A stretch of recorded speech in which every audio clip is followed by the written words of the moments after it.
Mount Everests of the cosmos. Astronomers aim their telescopes at them like paparazzi, eager to capture images of their every movement. They are the biggest things in the universe, and their sizes are truly mind-boggling. The good thing about being huge in the universe is that the universe is even huger than you are. So there's plenty of space to stretch out and get your size measured among intelligent civilizations that are having a look. The first thing you find out when you start studying astronomy is how darn big everything is. Almost everything you're studying is so far beyond any kind of human scale that we're ever going to encounter in our normal lives. The universe is brimming with gigantic objects. Within our own solar system, Earth is the 5th biggest planet. But it's 100 million billion times smaller than the largest stuff in space.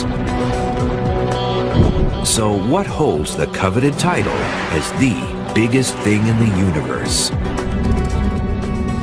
Most astronomers agree it's the cosmic web, an endless scaffolding of superclusters of galaxies surrounded by dark matter, an invisible and mysterious form of matter that accounts for 90% of the universe's mass.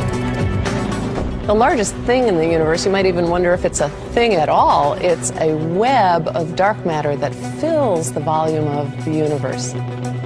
Dark matter is this matter that we can't even see. It doesn't emit any light, but it is filled throughout the universe, and there's structure in it. Dark matter is something much more mysterious than most people know. Literally, the stuff that makes me up. Dark matter isn't made of that. I don't think you could smell it. I don't think you could touch it. It simply has gravitational attraction. The cosmic web of dark matter becomes visible when looking at the objects that fill it. This cosmic web really is almost like a three-dimensional spider's web.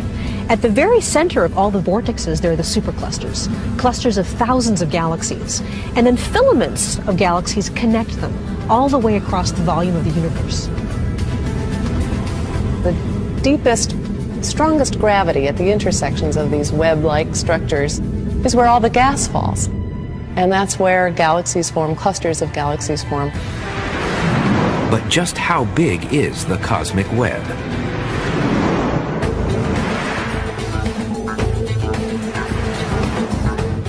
If the Milky Way galaxy were the size of a poppy seed, then the observable universe, everything we can see, would be about the volume of the Rose Bowl Stadium.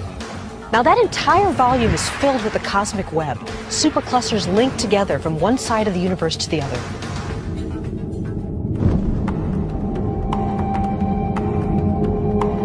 The origins of the cosmic web remain uncertain, but scientists think its initial seeds were planted in the Big Bang, the beginning of the universe.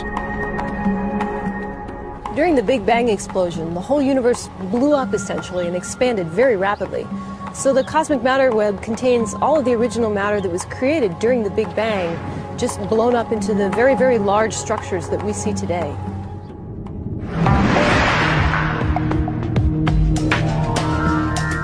Scientists are actively trying to map out the cosmic web, which spans the entire universe.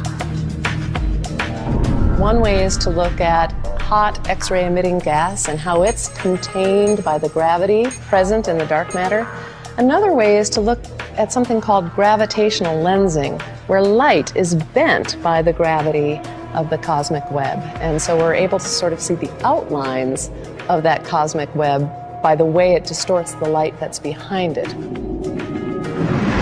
The cosmic web basically contains everything in the universe. But some scientists question whether it's technically the largest object, because the web isn't continuously connected throughout space. The cosmic matter web is not actually the largest gravitationally bound object in the universe, because all the matter in the universe has expanded so vastly, the force of gravity is not enough to keep it together in one area, whereas superclusters of galaxies are actually gravitationally bound. meaning that they have enough mass to produce enough gravity to hold them together over the passage of time. Astronomers don't have a firm estimate, but the cosmic web could be made up of hundreds of thousands of supercluster complexes. These are mega collections of galaxies, gravitationally bound, up to hundreds of millions of light years across. The universe is organized hierarchically. Stars make up galaxies, galaxies make up clusters, clusters make up superclusters. You could draw an analogy that a cluster might be the North American continent, and a supercluster might be the association of cities on the North American continent, cities on the European continent, cities on the Asian continent, etc. The current record holder for the largest supercluster of galaxies is called the Shapley Supercluster. This dense region of galaxies is 400 million light-years long. So it would take the fastest interplanetary spacecraft trillions of years to travel across it. The Shapley Supercluster spans several constellations and is almost 650 million light-years from our Milky Way galaxy.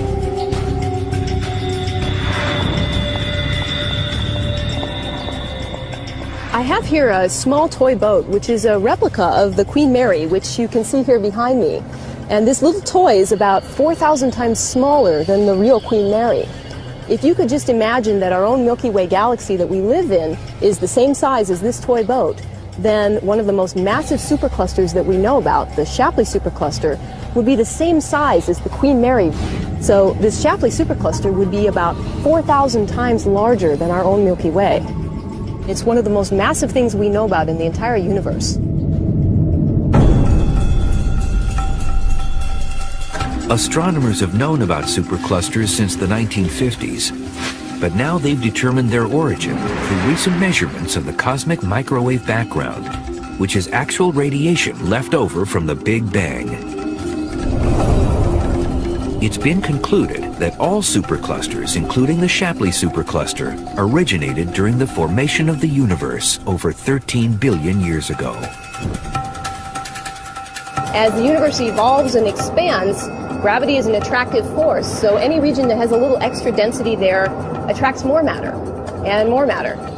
So Shapley is a cluster that basically had the accumulation of many other little galaxies falling into it, and that's how it's gotten so big over time. Incredibly, scientists think the Shapley Supercluster may be even bigger than it appears. In fact, we may only be seeing a small fraction of what's really contained within the Shapley Supercluster. When the Wide Field Infrared Survey Explorer launches, we should be able to see about 10 times farther away, and hopefully we'll be able to see the rest of the Shapley Supercluster to see if it is even more massive than what we already know about. Superclusters of galaxies will stay together over time because they're gravitationally bound. Gravity is holding them together, so even though the universe is expanding, over time, those superclusters of galaxies will stay together, and they'll always keep orbiting each other.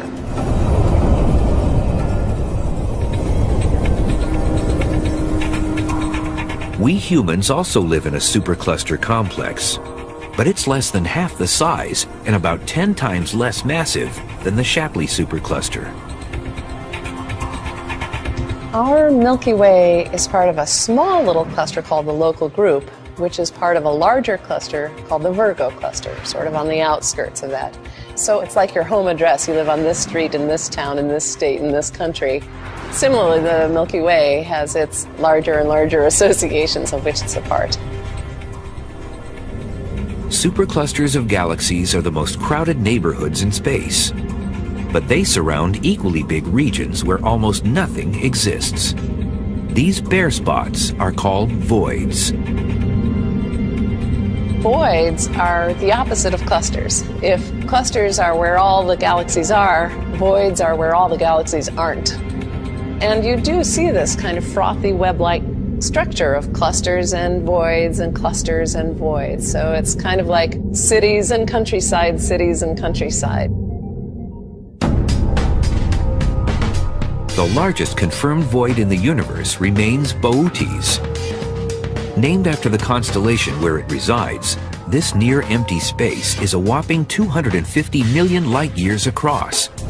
That's equal to 2,500 Milky Way galaxies placed side by side. Look out into the cosmos in any direction, and you'll see something. You'll see stuff. You'll see galaxies. You'll see gas, dust. You'll detect dark matter. Everywhere you look, there's something. Yet here's this giant hole with nothing in it.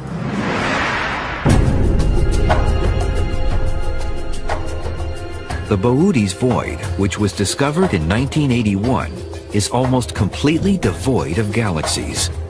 A new way to search for even larger voids may be possible by precise measurements of the temperatures of the cosmic microwave background radiation.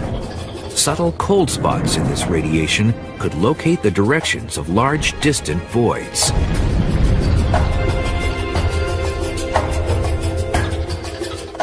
The story of their formation is basically the reverse of how superclusters form. The voids must have started out in the first microsecond of the Big Bang as slightly low-density regions. But with time, they became less and less dense. All of the matter flowed away into the sheets and filaments, leaving the voids emptier and emptier of matter until today there's almost nothing but a few little dwarf galaxies in some of these voids. Voids and superclusters are just some of the big things contained in the even larger structure called the cosmic web. But the web also holds other immense objects, including colossal bubbles that might hold missing clues to the formation of galaxies.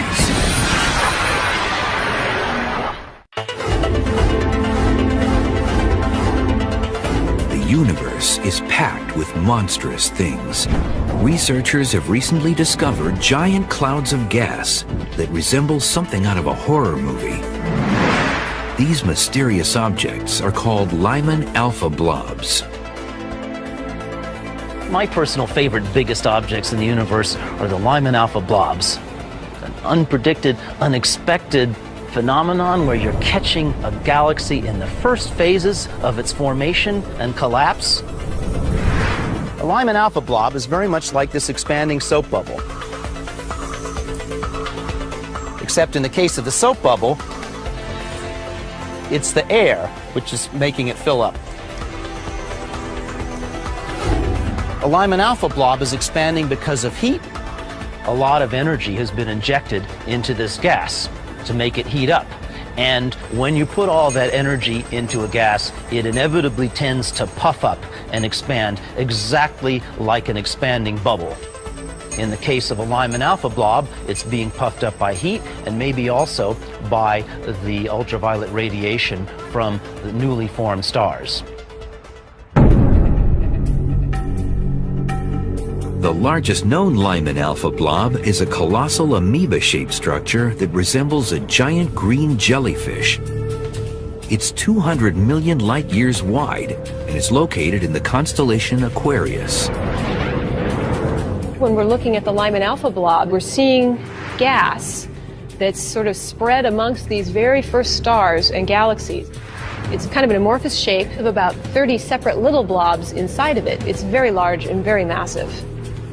The whole structure is about 3,000 times the size of our own Milky Way galaxy.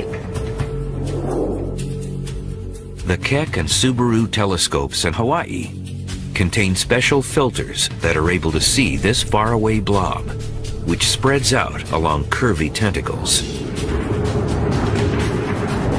Scientists estimate that the largest Lyman alpha blob was formed about 12 billion years ago, almost 2 billion years after the Big Bang. The observational technique we use to see that gas, it refers to a very specific color of light, emission of light that's called Lyman alpha. So you hear a phrase Lyman alpha blob because if you take an image of the sky through a filter that gives you only that Lyman alpha light, that very special wavelength of light, you'll see a little blob on the sky.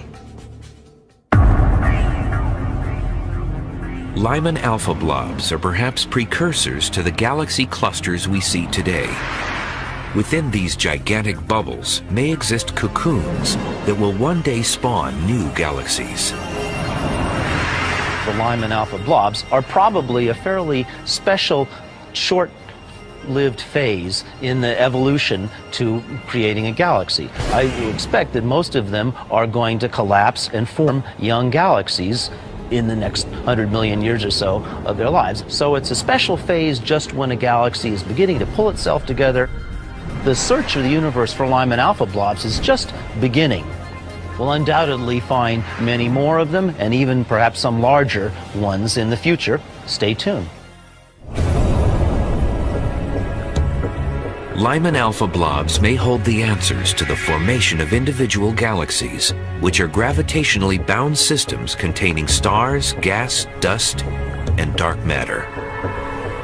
At least 100 billion single galaxies exist in the observable universe. They range in size from 10,000 to millions of light years across. Galaxies, these titanic collections of stars, I think of them as cities, having been born in one myself. Not only a galaxy, but also an actual city. A native of New York, where everyone is crowded together.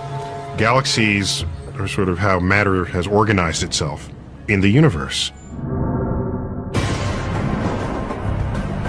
In the competition for largest single galaxy in the universe, sizing up a winner is challenging.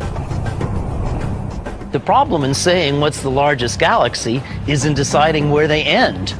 Galaxy does not have a sharp edge, it just gets thinner and thinner as you go further out. It's exactly analogous to saying where's the end of a very large metropolitan area. Where's the end of Los Angeles? You can go out 50 miles and you'll still find a fairly high density of suburbs.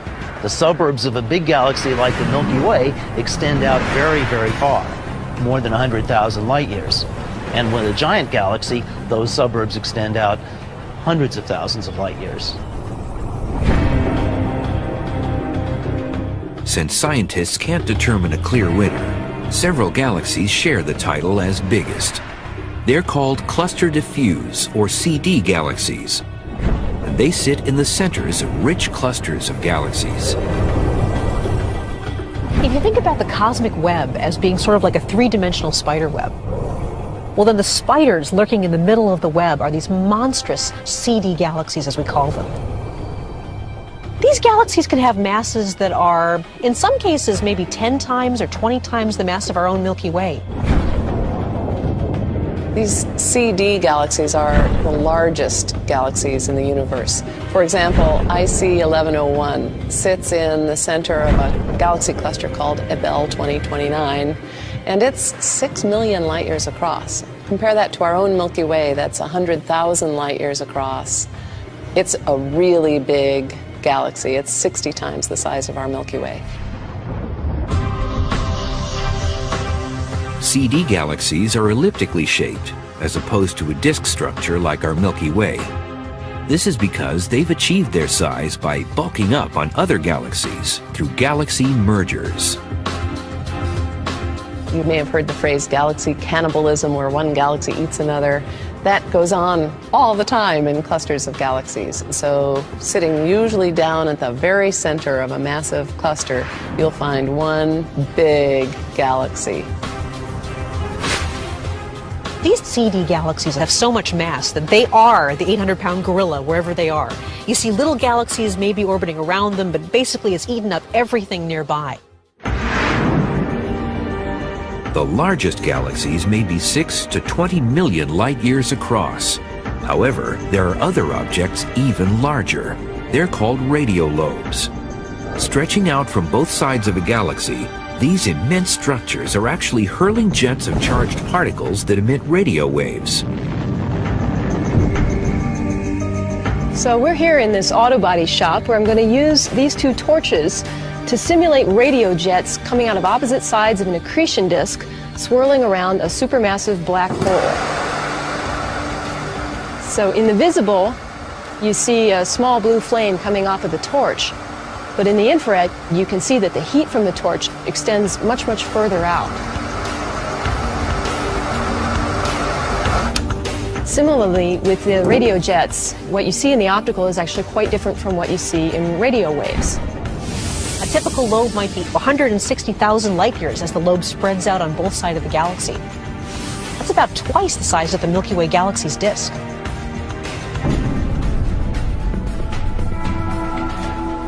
Astronomers think radio lobes are powered by supermassive black holes located in quasars. These are the luminous centers of most active galaxies.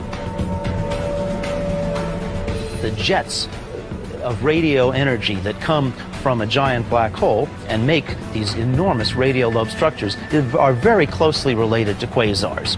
In fact, in some cases, you can see a low-power quasar in the center of the galaxy, and then it's surrounded by these giant lobes to either side. They've been blasted out by very high-energy jets of electrons that are basically moving at almost the speed of light.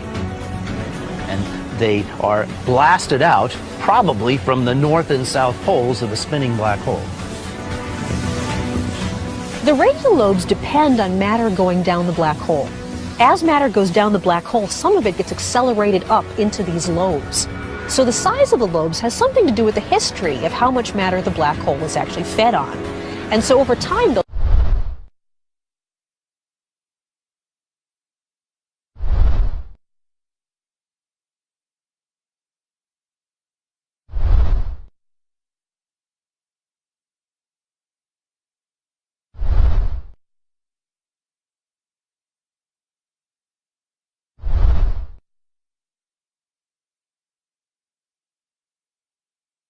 change size. Radio telescopes have surveyed the universe and determined the largest known radio lobe. The undeniable record holder is located in the galaxy named 3C236, which is in the constellation Leo Minor. Its jets span 40 million light years across.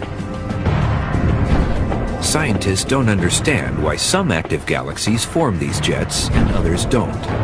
But one thing's certain, radio lobes will not last forever. Perhaps for only a few million years. So just as this torch will eventually run out of gas and shut itself off, the jets from a radio galaxy will eventually die as well. When the black hole has consumed all of the material in its immediate vicinity, there'll be nothing left of the accretion disk to get shot out along the magnetic field lines, and the jet will die. If black holes are the producers of these gigantic radio lobes, then what is the largest black hole in the universe? Scientists are currently placing bets on the winner.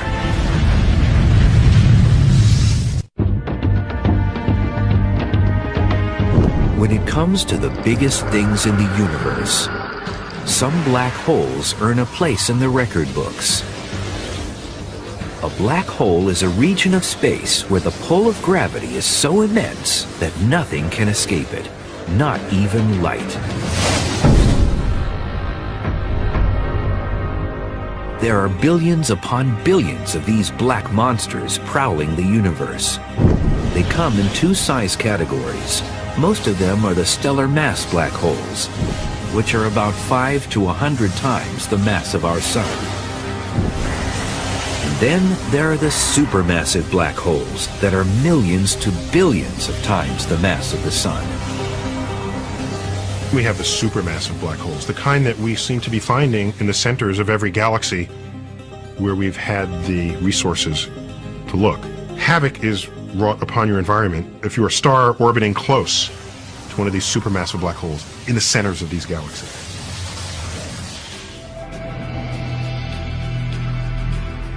Black holes are not physically large regions, but when measuring their mass, they become top competitors in the galactic heavyweight division. The center of our Milky Way, we know that there's a black hole that's about maybe 3 million times the mass of our own sun. And yet, because black holes are so incredibly dense, the actual size of the black hole is still fairly small, but incredibly, incredibly powerful gravitationally. As their name suggests, these black beasts are essentially black because no light can escape them.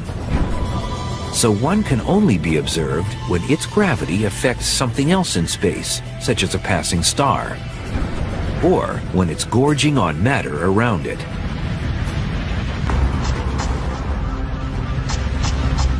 So, what is the reigning black hole champion?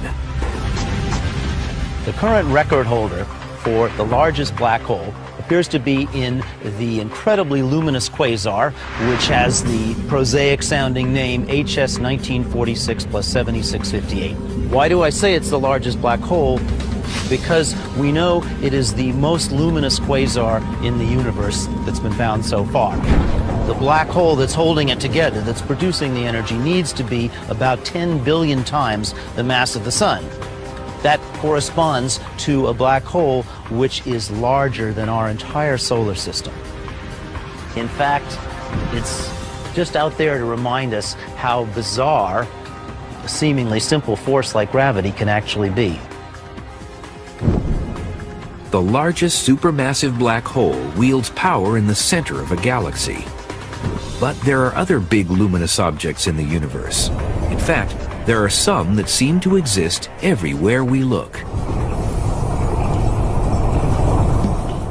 When we glance into the nighttime sky, we see stars, twinkling dots of light that are actually luminous balls of plasma. Although they may seem small from Earth, stars come in a variety of sizes.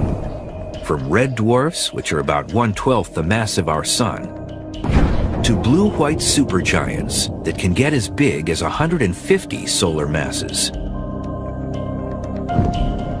Our Milky Way holds 100 billion stars, including our sun, which is over 300,000 times the mass of planet Earth. And this cosmic beacon is a literal powerhouse in our solar system.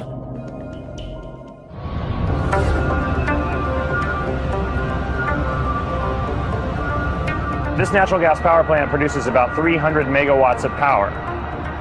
Now that's enough to power a few 100,000 homes. But that's only a tiny fraction of our sun's energy output. The sun's power is about 2 billion times the amount of this plant. So even in spite of its distance, the sun is able to warm our entire planet. Even so, our sun isn't the largest or the most powerful star by a long shot. The most powerful stars are about 1 million times as powerful as the sun. So if you wanted to compare that with the Hoover Dam, you would need 30 million Hoover Dams per person on the planet to generate that much power. There's really no human scale to imagine this power output.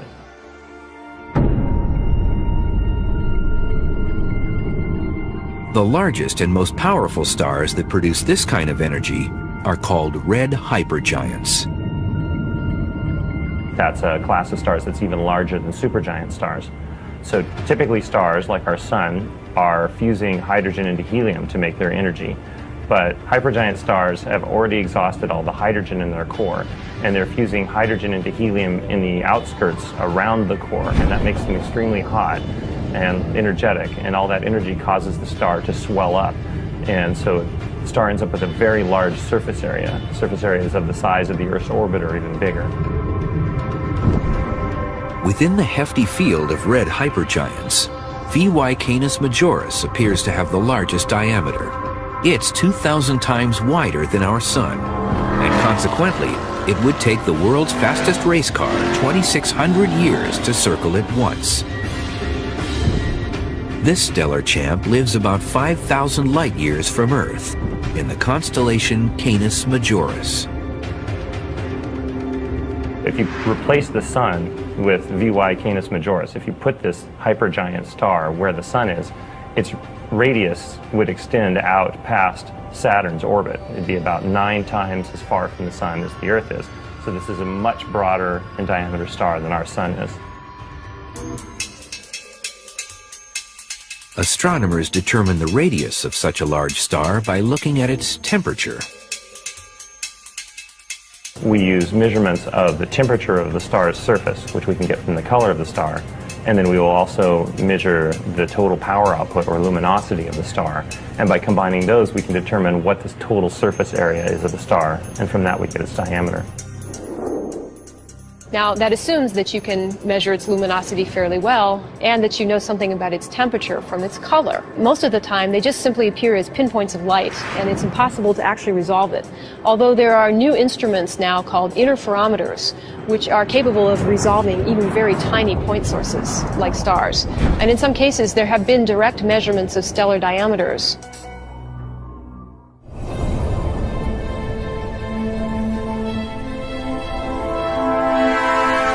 VY Canis Majoris will not be a title holder forever. The red hypergiant is losing mass at the rate of almost 30 Earth masses or more per year. The largest stars in the universe, like VY Canis Majoris, are actually dying stars. That as stars begin to die, they burn their nuclear fuel much less stably. They puff out over time. VY Canis Majoris is probably only a few million years old. Stars that are as massive as it is don't live very long. They use their fuel up at prodigious rates. Then they swell up into this hypergiant state and only live there for a few 100,000 years, a very short time scale, and then rapidly explode. VY Canis Majoris might have the largest diameter, but when it comes to possessing the most mass, there's another star that tips the scale.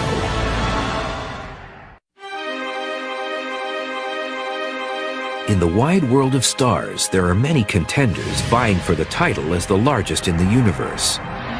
But when it comes to stars, big can mean two different things. When you talk about the biggest star, you could mean one of two things. You could either mean the star that has the largest diameter, or you might mean what its mass is. And mass is a measure of how much stuff you have. It's sort of like your weight when you step on a scale, how much matter your body is made of. According to some astronomers, the most massive star is located in our Milky Way galaxy. It's part of a binary star system known as A1, which is actually two stars that orbit each other once every 4 days. We find there that one of the stars appears to have a mass of about 115 times the mass of the Sun, and the other star is also enormous, about 84 times the mass of the Sun. So both stars in this binary are among the most massive stars that we have ever measured.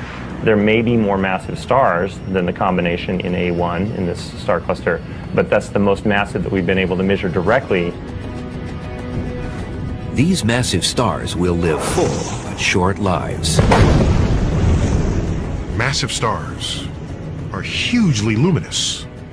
Sometimes they can outshine millions of stars in their neighborhood, but at a cost.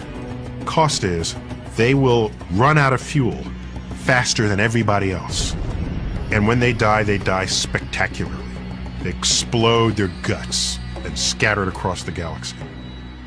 So, the cost of living a high-mass life, a high-luminous life, the cost of living in the fast lane, is that you explode at the end of your life. A bright star may burn out faster and die sooner, but at the same time, those hot stars are cooking up elements that are essential for life. So without really massive stars, we wouldn't be here because you wouldn't get the iron in my blood and the calcium in my bones. All of those things are formed only in the most massive stars.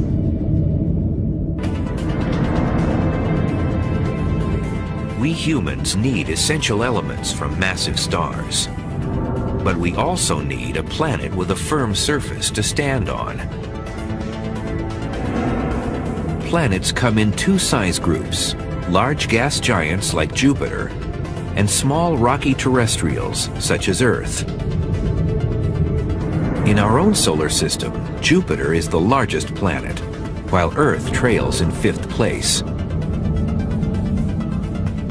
Yet even though Jupiter reigns supreme in our galactic zip code, it's not the biggest planet in the universe. The largest planet with a well-known radius is called TRES-4. It's named after the Transatlantic Exoplanet Survey that discovered it in the constellation Hercules in 2006. TRES-4 is unusually large for its mass. We can actually directly measure its radius, and this particular planet has an unusually large radius. It's about 70% bigger than Jupiter, yet it has only about 80% of Jupiter's mass. That's about the same density as cork or even whipped cream. If you look at Earth, it's a rocky planet, very dense. And then even the gas giant planets like Jupiter are compressed gas and water and other chemicals, very tightly compressed. This thing, TRES-4, is like a marshmallow. Although TRES-4 is light for its size, it's about 18 times larger than Earth. Scientists aren't exactly sure how TRES-4 got so large. One theory is that the planet's extremely close distance to its parent star is cooking up a lot of chemicals in its atmosphere, which is trapping heat, much like greenhouse gases. This particular planet is only about 5% of the Earth-Sun distance from its parent star, so it's very, very close. In fact, so close, it orbits its star every 3.5 days. So you can imagine how hot and how just blasted with sunlight this thing must be. Because the planet can't cool off, it can't shrink. Because when it's very hot, when gases are very hot, they expand. So this might be contributing to keeping the radius of this planet so very large. TRES-4 may be a puffed-up planet, but when it comes to sustaining life, bigger planets don't offer prime real estate. These giant planets really are just gas. There's no solid structure to them at all. There's nowhere to stand on them. So it's not a very likely place to find life, because life would have to continually be blown around in the atmosphere. And that's a hard thing to evolve from. This planet would not be a very habitable place because it's so close to its parent star. It's getting blasted with radiation from its sun. So it would be a very hot and unpleasant place to be, at least for humans.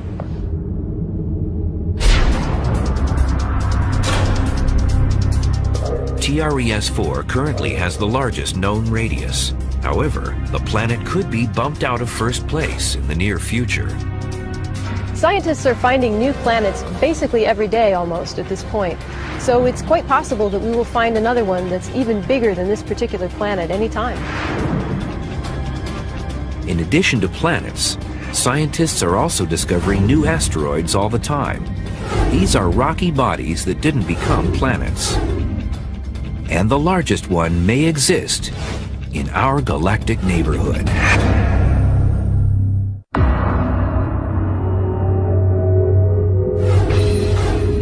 In our own solar system, billions upon billions of leftover rocks that didn't become planets take refuge in the asteroid belt.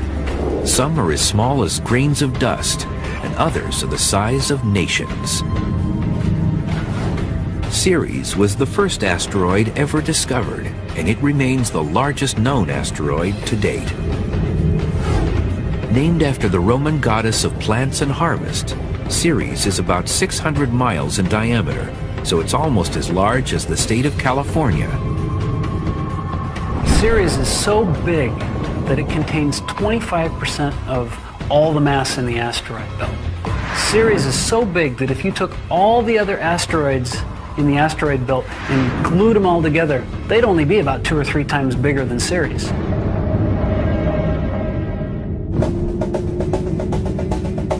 Ceres' size sets it apart from the rest of the rocks in the asteroid belt. It would take the Apollo lunar rover 10 days to drive around the asteroid at 8 miles per hour. But in addition to its size, its other distinct feature is its round shape.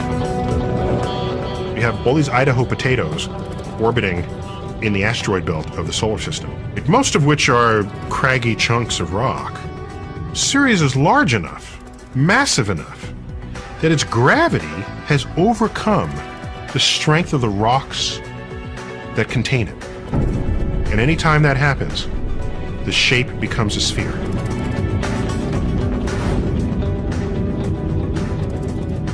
Because of its round shape, Ceres now holds a dual title.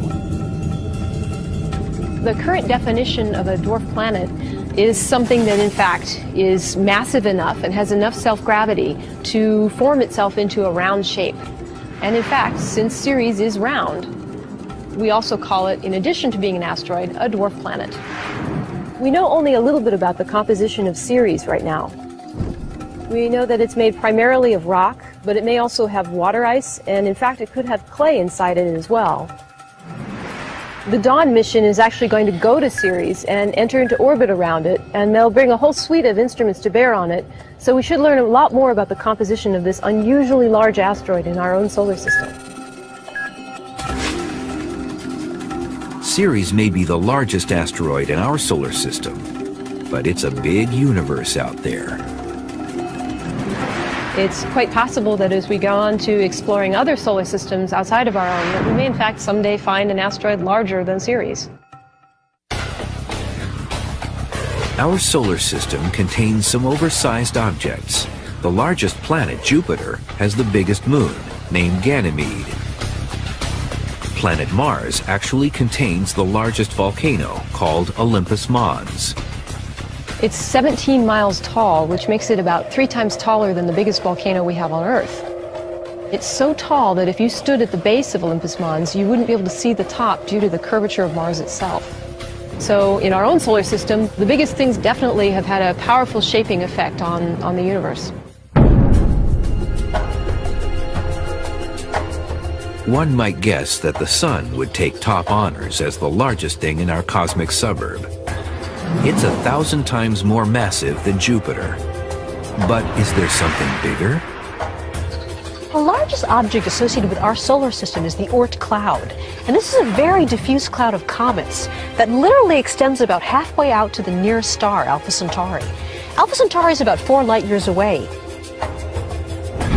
Astronomers estimate it would take the space shuttle hundreds of thousands of years to travel around the outer edge of the Oort cloud. The Oort cloud is so dark and so distant that we really can't directly observe it. But what we do know is that comets come in from every direction on the sky. So there must be a spherical cloud of comets far away from us.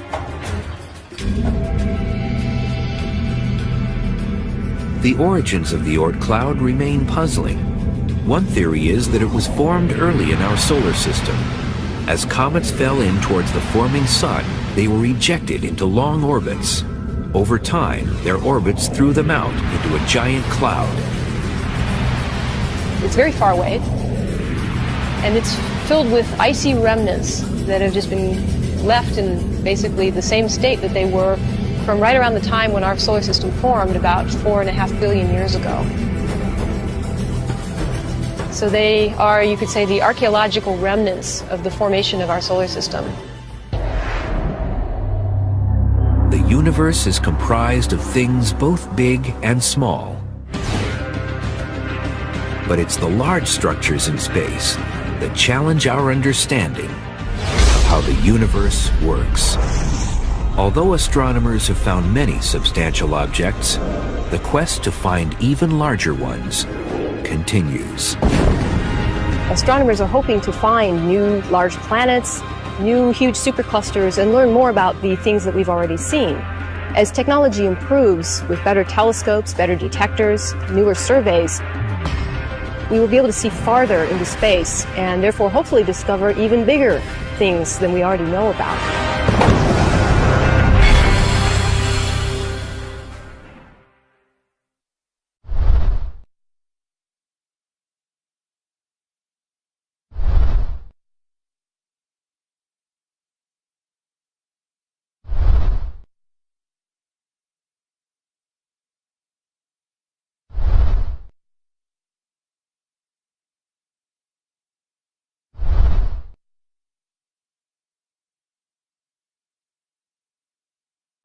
In our normal lives. The universe is brimming with gigantic objects. Within our own solar system, Earth is the 5th biggest planet. But it's 100 million billion times smaller than the largest stuff in space. So what holds the coveted title as the biggest thing in the universe?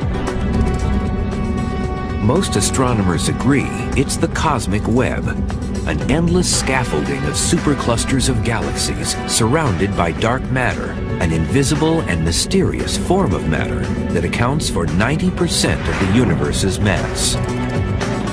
The largest thing in the universe, you might even wonder if it's a thing at all. It's a web of dark matter that fills the volume of the universe. Dark matter is this matter that we can't even see. It doesn't emit any light, but it is filled throughout the universe, and there's structure in it. Dark matter is something much more mysterious than most people know. Literally, the stuff that makes me up. Dark matter isn't made of that. I don't think you could smell it.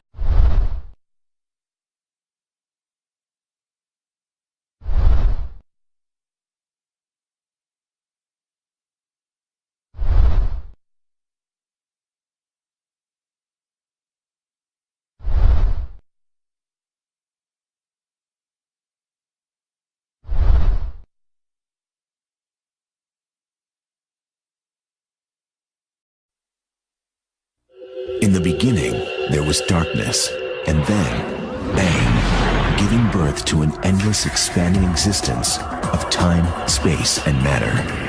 Now see further than we've ever imagined, beyond the limits of our existence, in a place we call the universe.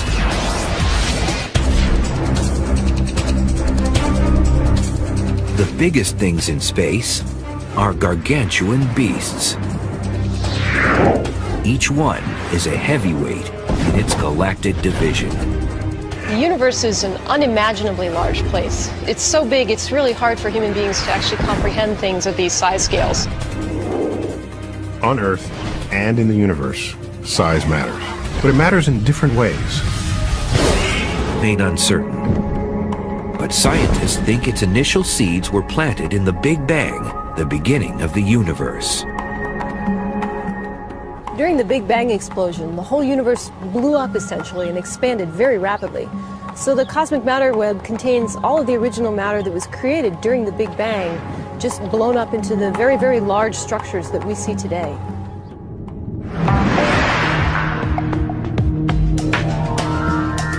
Scientists are actively trying to map out the cosmic web, which spans the entire universe. One way is to look at hot X-ray emitting gas and how it's contained by the gravity present in the dark matter. Another way is to look at something called gravitational lensing, where light is bent by the gravity of the cosmic web. And so we're able to sort of see the outlines of that cosmic web by the way it distorts the light that's behind it. The cosmic web basically contains everything in the universe. But some scientists question whether it's technically the largest object, because the web isn't continuously connected throughout space. I don't think you can touch it. It simply has gravitational attraction. The cosmic web of dark matter becomes visible when looking at the objects that fill it. This cosmic web really is almost like a three-dimensional spider's web. At the very center of all the vortexes, there are the superclusters, clusters of thousands of galaxies. And then filaments of galaxies connect them all the way across the volume of the universe. The deepest, strongest gravity at the intersections of these web-like structures is where all the gas falls. And that's where galaxies form, clusters of galaxies form. But just how big is the cosmic web?